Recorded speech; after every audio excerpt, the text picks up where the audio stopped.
હે મહારાજ, હે સ્વામી, હે મહંત સ્વામી મહારાજ, આપ આ લોકમાં મનુષ્ય તન ધારીને પધાર્યા છો. આપનું અલૌકિક સ્વરૂપ ઢાંકીને અમારા જેવા થઈને રહ્યા છો, એ આપની અમારા પરની કરુણા છે. પણ મહારાજ, સૂર્ય કાંઈ છાબડે ઢાંકી શકાતો નથી. આપ ગમે તેટલું ઢાંકીને વર્તતા હો, પણ આપનું પારલૌકિક સામર્થ્ય પ્રગટ થયા વિના રહેતું નથી. આપના એક એક કાર્યમાં અમને આપનો પ્રતાપ ઉઘાડો થતો દેખાય છે. આપના સામર્થ્યની તો શું વાત કરવી? અરે, આપના પરમહંસો સામે જોઈએ તો પણ એમ જ લાગે કે એમનું સામર્થ્ય પણ અમાપ છે.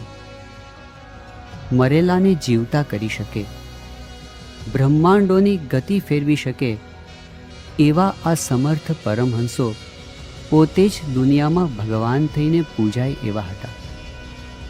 આવા સંતો જેમની સામે અહર્નિશ હાથ જોડીને ઊભા રહેતા હોય, એવા આપના સામર્થ્યનો તો પાર જ કેમ આવે?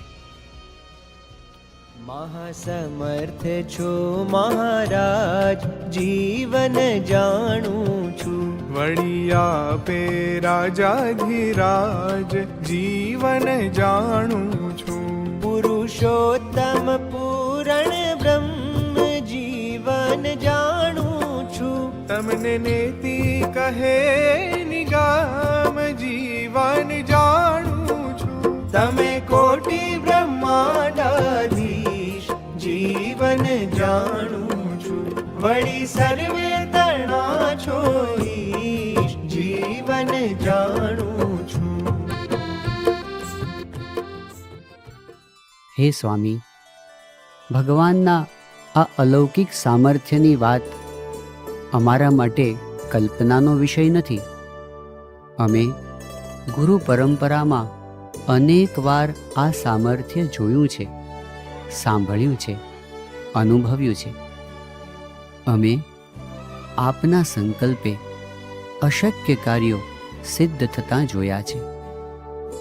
આપના આશીર્વાદથી વિઘ્નોના વાદળો હટી જતાં અનુભવ્યા છે.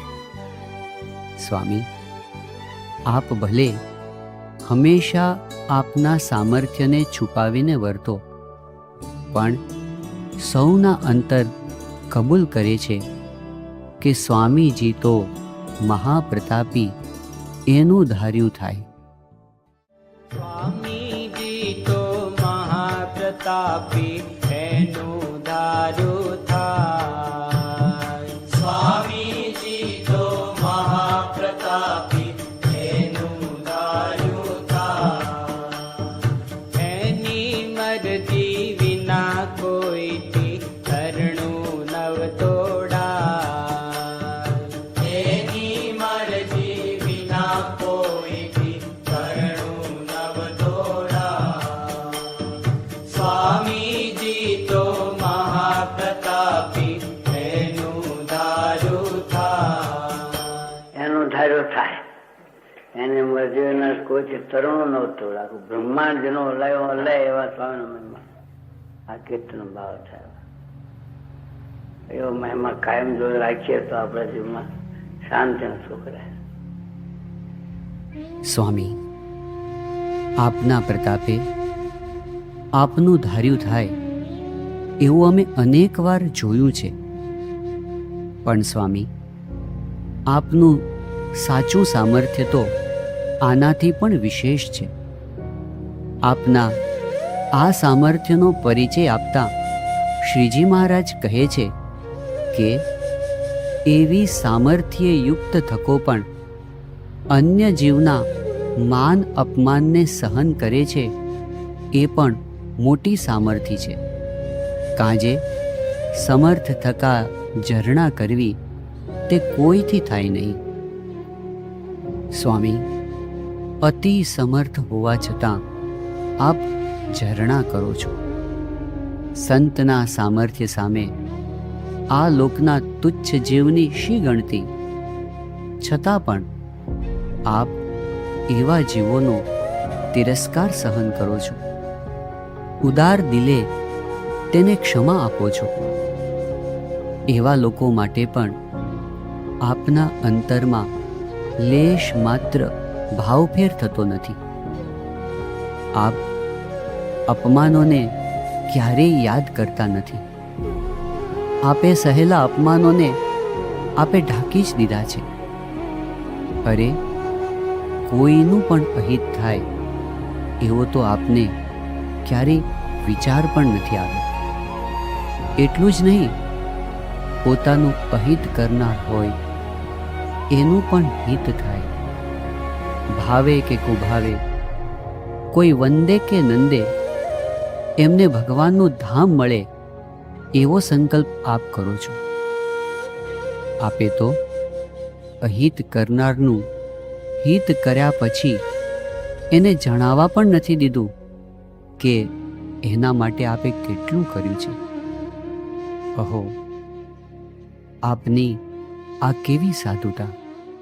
સ્વામી, આપ ખરેખર આવી પવિત્રતાની, નિર્મળતાની મૂર્તિ છો. પરંતુ સ્વામી, આ તો થઈ અમારા અનુભવની વાત, પણ આપનું સાચું સ્વરૂપ તો અમારા અનુભવથી પર છે. આથી જ સ્વયં શ્રીજી મહારાજ આપનું સ્વરૂપ સમજાવતા કહે છે કે એ સમર્થ તો કેવા છે, એના નેત્રમાં ભગવાન જોનારા છે અને એના પગમાં ચાલનારા ભગવાન છે. એમ એ સંતની સર્વે ઇન્દ્રિયોમાં ભગવાન રહ્યા છે. સ્વામી, મહારાજે અમને સમજાવ્યું છે કે આપ ભગવાનનું સ્વરૂપ છો. યોગી બાપાએ પણ અમને આ જ વાત સમજાવી છે. મહંત સ્વામીમાં ભગવાન અખંડ રહ્યા છે. મહાન સ્વયં ભગવાન કાયમ રહે. લો, તમે વિશ્વાસ બેઠો બેઠો વિશ્વાસ બેહો તો મહાન સ્વયં ભગવાન કાયમ રહે. લો, વાત બેઠી ના બેઠી, સર્વે ક્રિયા ગુણાતીત લાગે. સર્વે ક્રિયા બધા સંગી ભગવાન દૂર નથી. માટે મહાન સ્વયં મહિમા હું જ.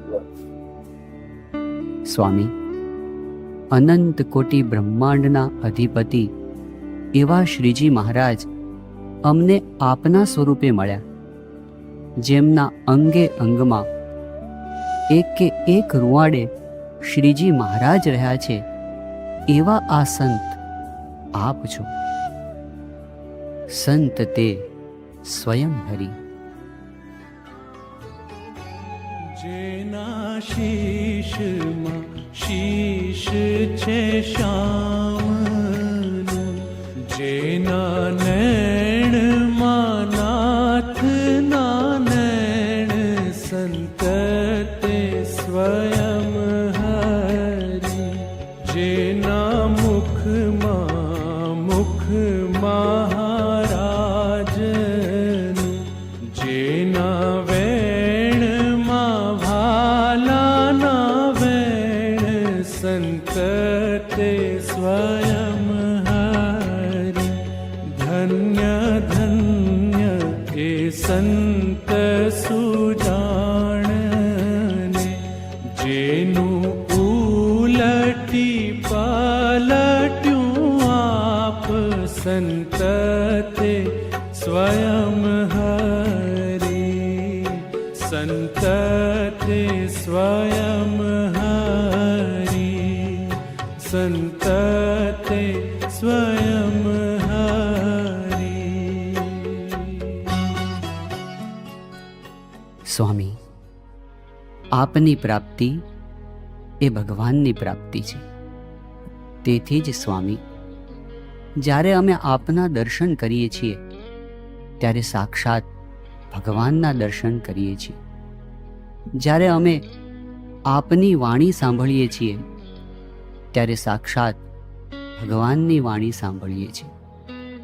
જ્યારે અમે આપને યાદ કરીએ છીએ ત્યારે સ્વયં શ્રીજી મહારાજને યાદ કરીએ છીએ, કારણ કે અક્ષરધામમાં જે શ્રીજી મહારાજ વિરાજમાન છે એ જ અમને આજે આપના સ્વરૂપે પ્રત્યક્ષ મળ્યા છે.